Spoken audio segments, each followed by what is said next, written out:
चल जाता है कि हाँ ये रेजोनेंस में आ चुका है, इसका फ्रीक्वेंसी इसके साथ मैच कर चुका है। तो जब ऐसा हुआ,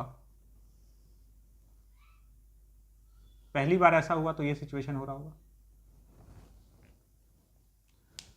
रेजोनेंस ट्यूब में हम लोग हमेशा एंड करेक्शन कंसिडर करेंगे क्योंकि एक प्रैक्टिकल सेटअप है और एंड करेक्शन प्रैक्टिकली आता है। रेजोनेंस ट्यूब में हमेशा कंसिडर करना है। तो जब ये लेंथ ऐसा हो जाएगा इसको एडजस्ट करने के बराबर, तो ये पहली बार रेजोनेंस में होगा। रेजोनेंस में होगा मतलब इसमें स्टैंडिंग वेव बन चुका है।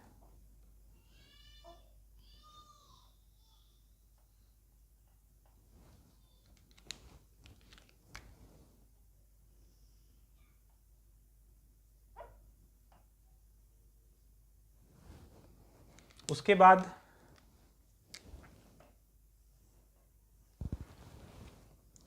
अब हम लोग यहां से पानी को ड्रेन करते हैं, बाहर निकालते हैं, और जैसे ही थोड़ा पानी बाहर निकालेंगे ये लेंथ थोड़ा सा ज़्यादा हो जाएगा तो रेजोनेंस डिस्टर्ब हो जाएगा, साउंड थोड़ा सा खराब हो जाएगा।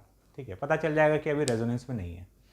पानी और ड्रेन करते जाते हैं, पानी ड्रेन करते करते बाहर निकालते निकालते एक टाइम ऐसा आएगा कि फिर से वो अलग सा साउंड सुनाई देगा कि अरे ये फिर से रेजोनेंस में आ गया, ये फिर से एक इसमें परफेक्ट स्टैंडिंग वेव जनरेट हो गया। तो ऐसा कब होगा?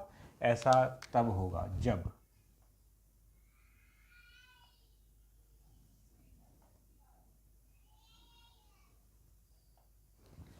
नीचे एक लूप के बराबर स्पेस बन चुका होगा।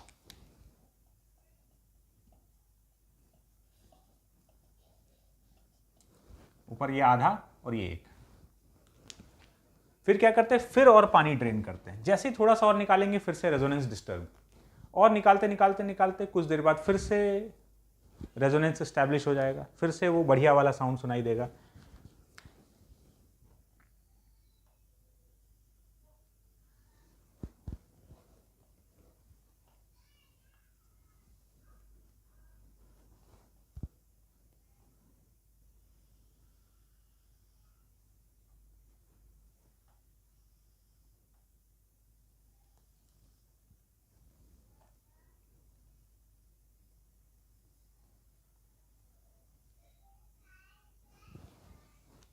ये वाला सिचुएशन।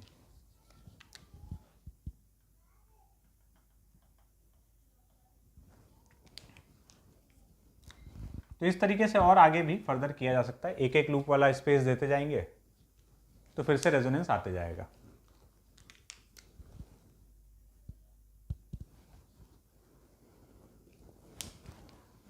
पहली बार जब रेजोनेंस आया तो ये फर्स्ट रेजोनेटिंग लेंथ है L1 और ये एंड करेक्शन E। ये सेकंड रेजोनेंस लेंथ हो गया, ये एंड करेक्शन। ये थर्ड रेजोनेंस लेंथ, ये एंड करेक्शन।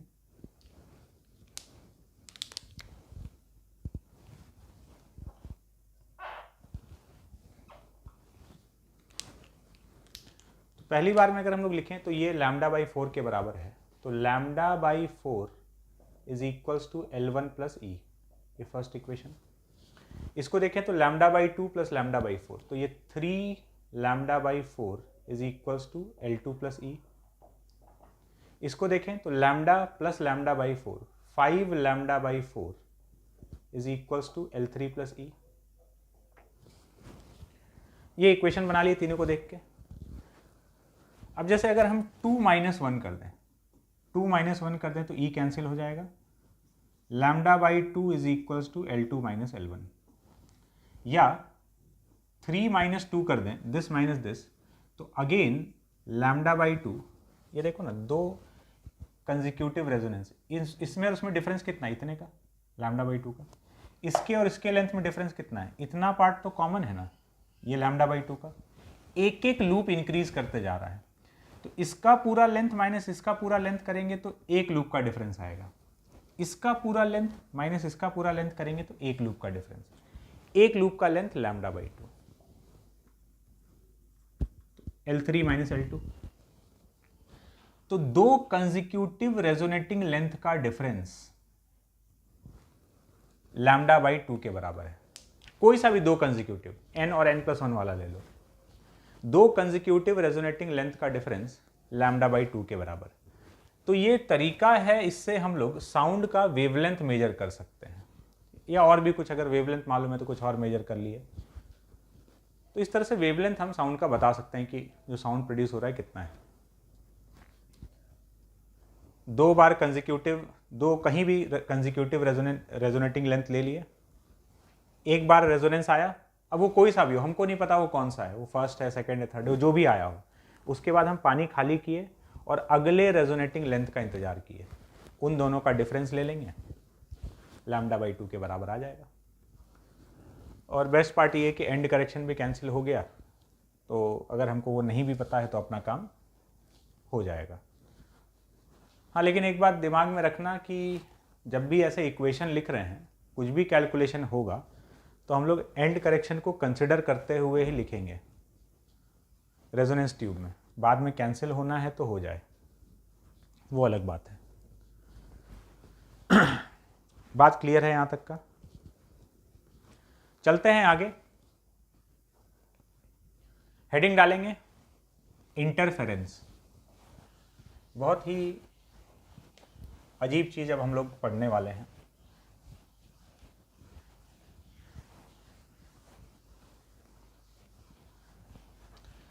अजीब कैसे है ये अभी समझ में आ जाएगा।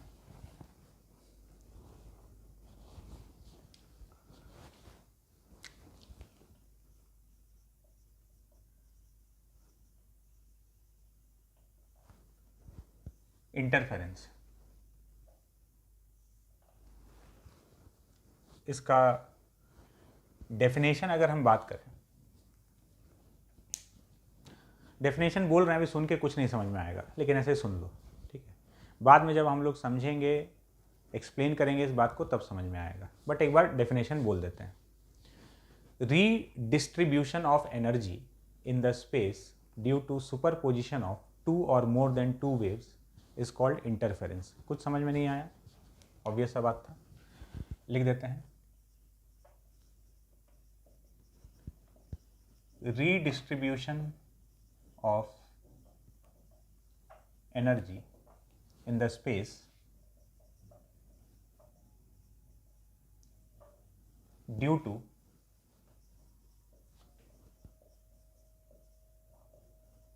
superposition of two or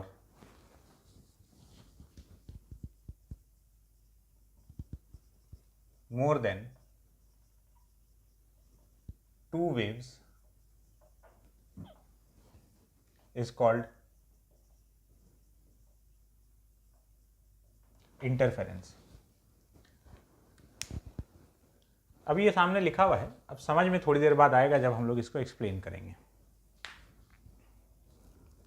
मान लो तुमको कोई बोले कि साउंड और साउंड मिलकर, एक जगह से साउंड आया, दूसरी जगह से साउंड आया, और साउंड मिलकर सन्नाटा हो गया, नो साउंड। अजीब लगेगा। कोई बोले कि लाइट आया, इधर से लाइट आया, इधर से लाइट आया, और लाइट मिलकर अंधेरा, ये और अजीब लगेगा। दोनों इक्वली अजीब है वैसे। साउंड और साउंड मिलकर तो और ज़्यादा साउंड हो जाना चाहिए, लाइट और लाइट मिलकर तो और ज़्यादा लाइट हो जाना चाहिए। तो ये लाइट और लाइट मिलकर अंधेरा हो जाए, ये तो फालतू बात है, ऐसा तो होता नहीं है। साउंड और साउंड मिलकर सन्नाटा हो जाए, ये तो फालतू बात है, ऐसा तो होता नहीं है। ऐसा होता है, ऐसा हुआ है। इनफैक्ट अभी तक हम लोग जितना पढ़े उसके बीच में ऐसा हो चुका है। तुम उसको पढ़ चुके हो, लेकिन हम लोग वहां पर जिक्र नहीं किए उस बात का, अब हम लोग करेंगे। साउंड और साउंड मिलकर सन्नाटा हुआ था।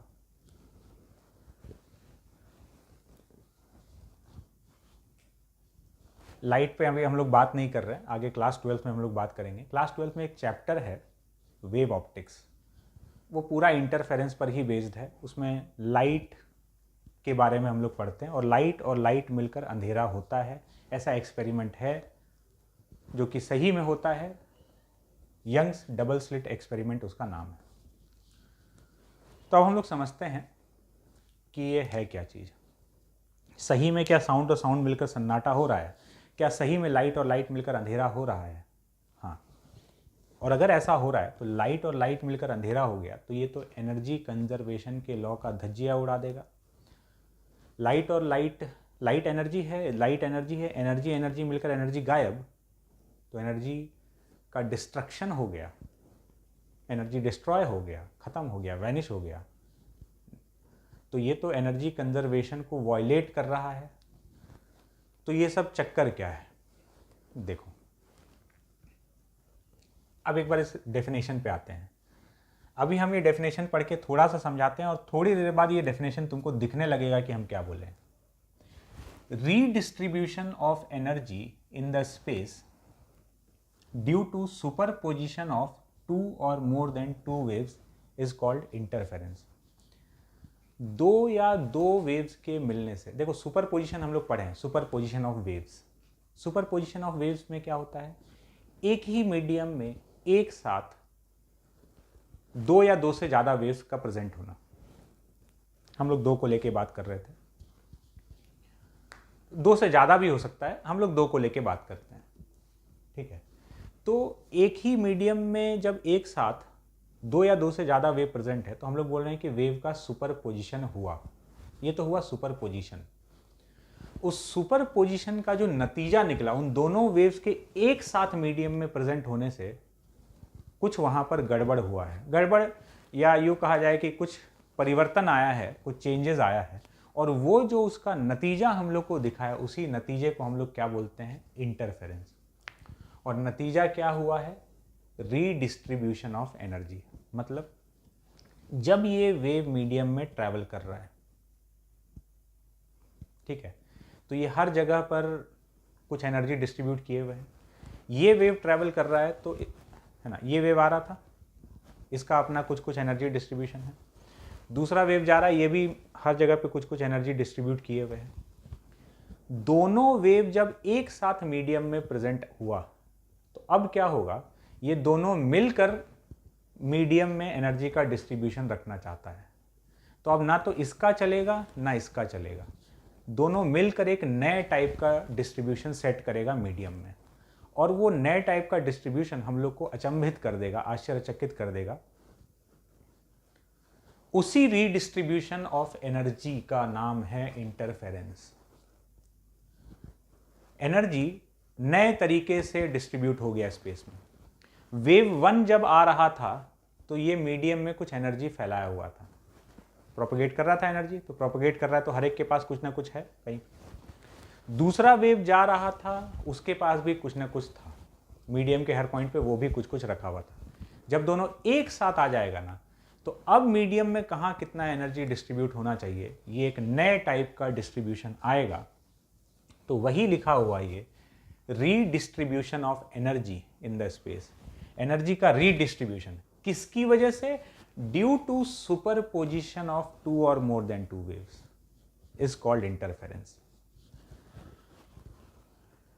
तो इंटरफेरेंस क्या है, सुपरपोजिशन का रिजल्ट, सुपरपोजिशन का नतीजा।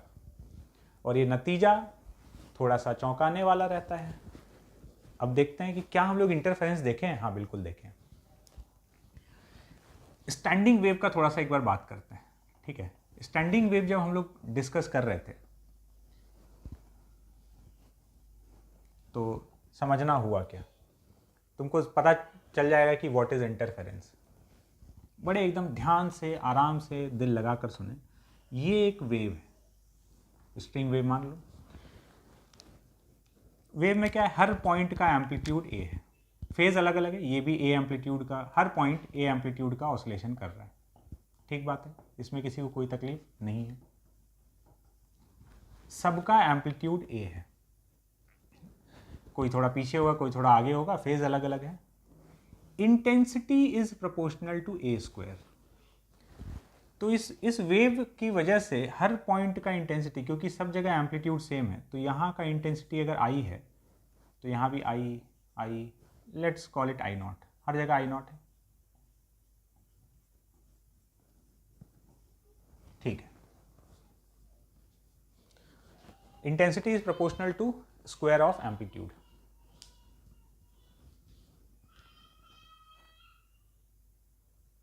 सब जगह सेम है।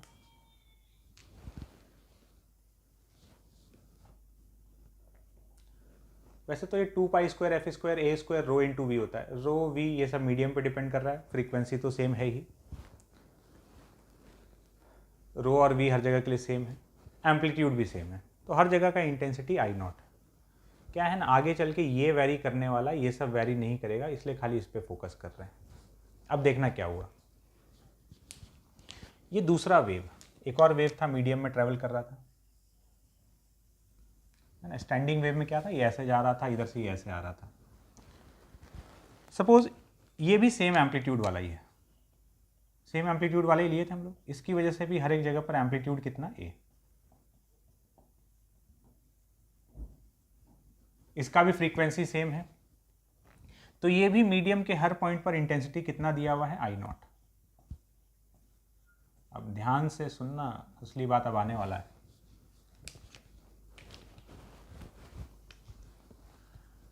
अगर ऊपर वाला वेव ये अकेला मीडियम में होता तो हर जगह का इंटेंसिटी आई नॉट होता, अगर नीचे वाला वेव होता अकेला तो हर जगह का इंटेंसिटी आई नॉट होता। ये लोग अपने अपने हिसाब से मीडियम में एनर्जी का डिस्ट्रीब्यूशन करते। अब दोनों वेव मीडियम में एक साथ प्रेजेंट है, एक ही जगह पर सुपरपोजिशन हुआ। सुपरपोजिशन होने से हर एक पॉइंट पर दो दो एसएचएम का सुपरपोजिशन हो रहा है। सुपरपोजिशन ऑफ वेव मतलब दो वेव का सुपरपोजिशन हुआ तो अलग अलग जगह पर दो दो एसएचएम का सुपरपोजिशन हो रहा है, और इसका नतीजा हम लोग क्या देखे थे कि एक हर जगह एक रिजल्टेंट एम्पलीट्यूड आया, ठीक है। और वो रिजल्टेंट एम्पलीट्यूड जो आया, कहीं पर ऐसा हुआ कि रिजल्टेंट एम्पलीट्यूड 2a हो गया, सेम फेज में था, a और a मिलकर 2a हो गया, कहीं पर a और a मिलकर a भी हुआ होगा। इनफैक्ट 0 से 2a तक का हर पॉसिबल वैल्यू आया है, कहीं पर 0 भी हो गया। नोड, एंटी नोड जिसको हम लोग बोल रहे थे, एंटी नोड पर एम्पलीट्यूड 2a, नोड पर 0, कहीं a भी है, कहीं √2a भी है, कहीं √3a भी होगा, और भी बहुत सारा वैल्यू होगा। हम कुछ सेलेक्टेड वैल्यूज लिए हैं। यहां तक बात समझ में आया? ये क्या हुआ, सुपरपोजिशन। सुपरपोजिशन तो हो गया, सुपरपोजिशन से स्टैंडिंग वेव बन गया। स्टैंडिंग वेव में एक एस्पेक्ट हम लोग बात नहीं किए थे, एनर्जी वाला। अब थोड़ा सा हम लोग एनर्जी वाले पॉइंट को डिस्कस कर रहे हैं, जो कि हमको इंटरफेरेंस समझाएगा। तो ये हर जगह का इंटेंसिटी आई नॉट रखता, ये हर जगह का इंटेंसिटी आई नॉट रखता, एम्पलीट्यूड सेम था, दोनों मिला। अब मिला तो मिलने से इस फॉर्मूले में देखो 2 pi square F square A square rho into V, medium वही है तो रो और वी में कोई चेंज नहीं आया। मिलने से जो इसका ओमेगा रहता है वही ओमेगा आता है। फ्रीक्वेंसी में भी चेंज नहीं आया था, जितना भी एसएचएम बना था। स्टैंडिंग वेव में हम लोग अलग अलग एसएचएम का इक्वेशन लिखे थे ना, तो इन दोनों का फ्रीक्वेंसी सेम था, और इनके मिलने से जो एसएचएम बन रहा था वो भी सेम फ्रीक्वेंसी का। तो इस फैक्टर और इस फैक्टर में चेंज नहीं आया, चेंज इसमें आ रहा है खाली एम्पलीट्यूड में। तो अब समझना, intensity is proportional to A square. तो यहां क्या हुआ, पहले एम्पलीट्यूड ए था तो इंटेंसिटी आई नॉट था, तो ये वाला वेव आई नॉट लेके आया, ये वाला वेव आई नॉट लेके आया। अब यहां का इंटेंसिटी कितना हो चुका होगा, intensity is proportional to square of amplitude. इसका स्क्वायर करेंगे तो ये 4a स्क्वायर, ए स्क्वायर से इंटेंसिटी आई नॉट आता है, तो 4a स्क्वायर से समझ में आ रहा है यहां कितना इंटेंसिटी हो जाएगा, 4 I naught. I naught is proportional to A square, तो यहां का इंटेंसिटी 4a स्क्वायर के प्रोपोर्शनल, मतलब 4 आई नॉट। यहां का रिजल्टेंट एम्पलीट्यूड ए स्क्वायर, रिजल्टेंट एम्पलीट्यूड ए, तो यहां का रिजल्टेंट इंटेंसिटी आई नॉट, यहां का रिजल्टेंट इंटेंसिटी 0।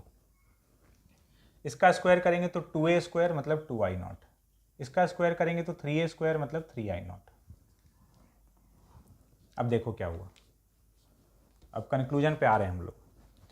अगर हम तुमको बोलें कि कहीं से एनर्जी आया आई नॉट और आया आई नॉट, तो मिलकर कितना हो जाना चाहिए? तुम बोलेंगे 2i0। हम बोलेंगे यहाँ आया i0, यहाँ आया i0, मिलकर कितना हो जाना चाहिए? 2i0। सीधा सा बात है, इधर से कुछ लाइट आया, इधर से लाइट आया, दोनों ऐड हो जाएगा।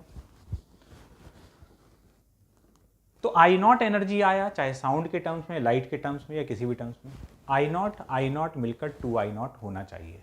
क्या हुआ? I0 मिलकर हो गया 4i0। तो हम लोग को लगा ये तो गजब हो गया,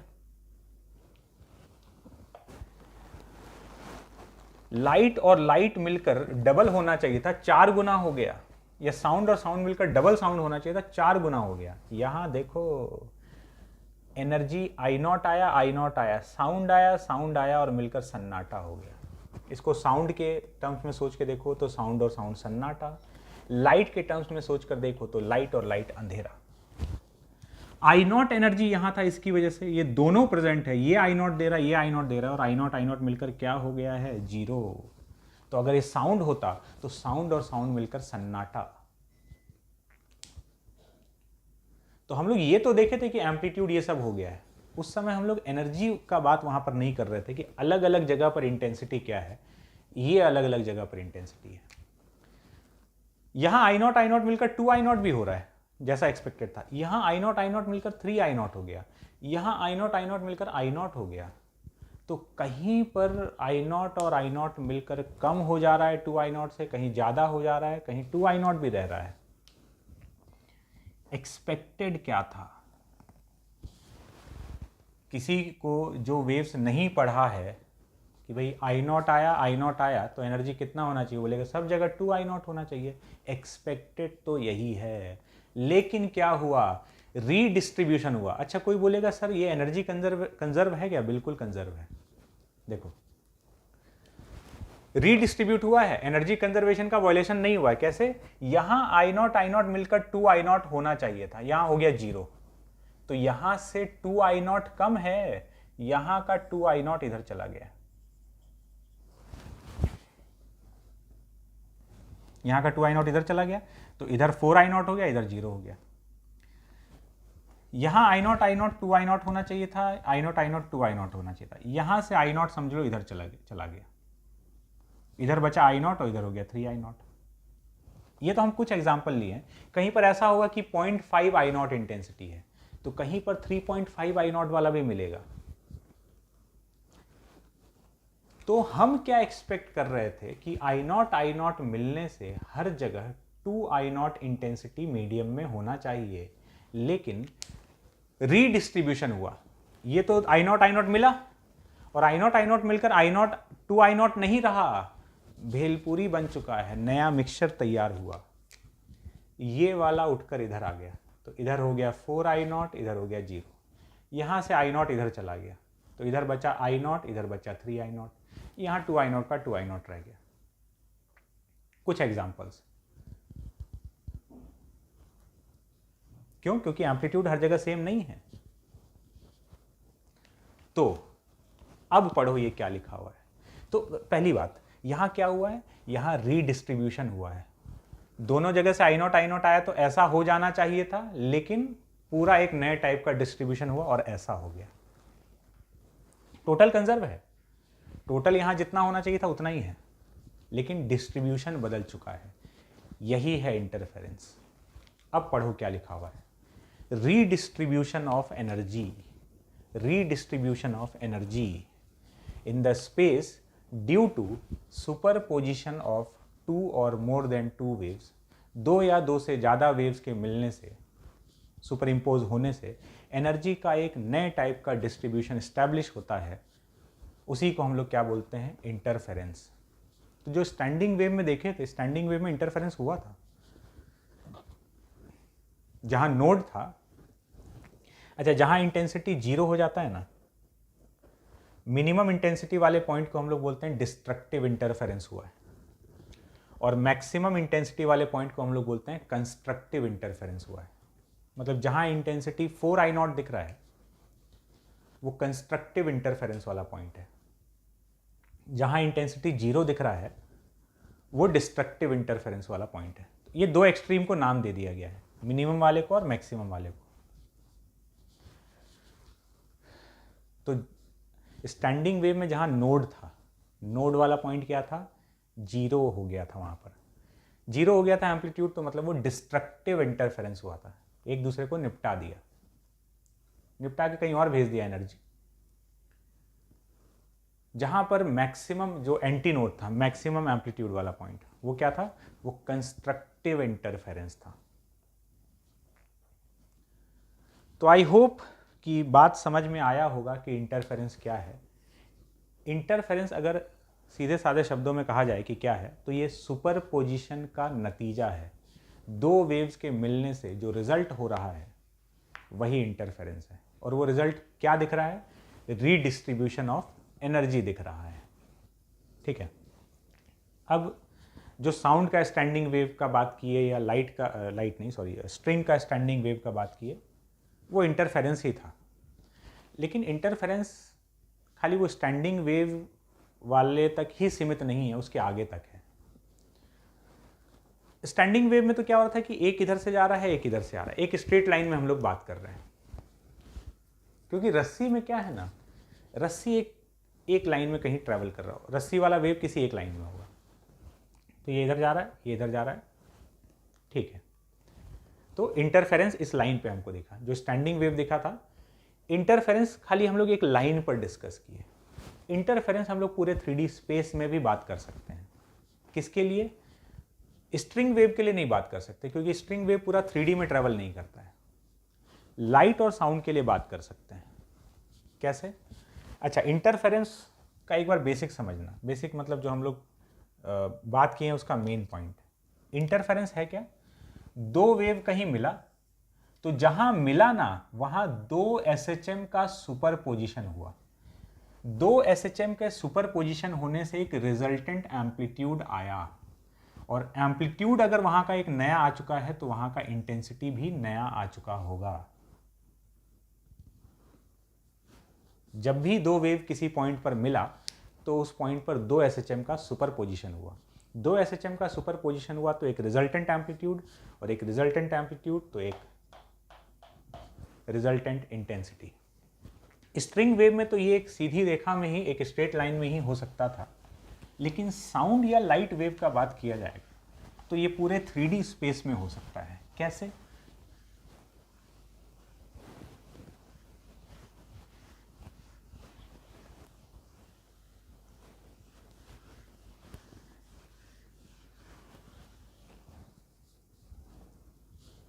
देखो ऐसे, मान लो ये एक साउंड सोर्स है S1 और ये S2, दो साउंड सोर्स है, एक यहां पर एक यहां पर। अब इससे जो साउंड निकल रहा है ना, ये चारों तरफ फैल रहा है। इससे जो साउंड निकल रहा है ये चारों तरफ फैल रहा है।